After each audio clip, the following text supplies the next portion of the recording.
Hello Eternum and welcome to KOTT News, Eternum's #1 source for news, and this is the War Report.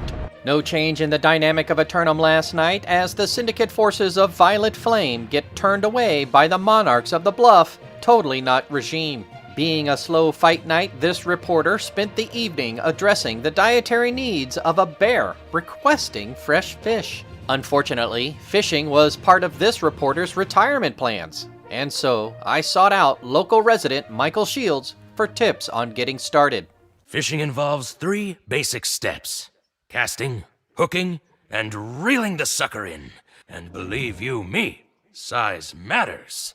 That's it? You'll need some bait. Applying the simple lessons I learned, I quickly became adept at reeling in some whoppers. KOTT News will continue to investigate how this talking bear holds the key to unlocking the island's mysteries. Meanwhile, in Windsward, the tent city population of the Northern Gate continues to grow, as does the frustrations of the residents. Citizens are advised to expect delays exiting the Northern Gates. Alternatively, the West Gate Bridge bypass remains free of traffic. Turning to the weather, and surprise, surprise, it's another beautiful day all morning long, with little chance of invasion later. 3 official simulated fantasy combat resolutions in the books for tonight, brought to you by LARPCO. Remember, if it isn't LARPCO, it's cardboard. The Covenant forces of Milkit return to challenge the Marauders of El Dawnguard for control of the deep forests of Brightwood. Unable to find their missing boat, the former Great House of Milkit returns after a month-long hiatus.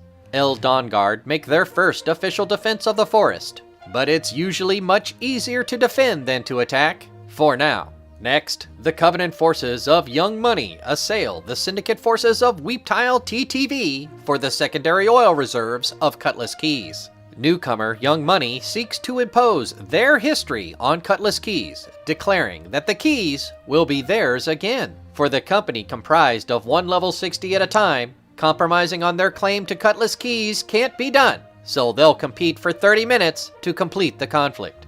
In the nightcap, the Marauders of Landlords slog uphill against the forces of Corrupted Kings for control of the always restless shore. One presumes you can't be a landlord if you don't own land, so tonight's outcome is especially important for the attackers. The anarchy at the archipelago continues with Corrupted Kings making their 3rd defense of the Muddy Island Keep. We shall see if they are settling in or becoming complacent.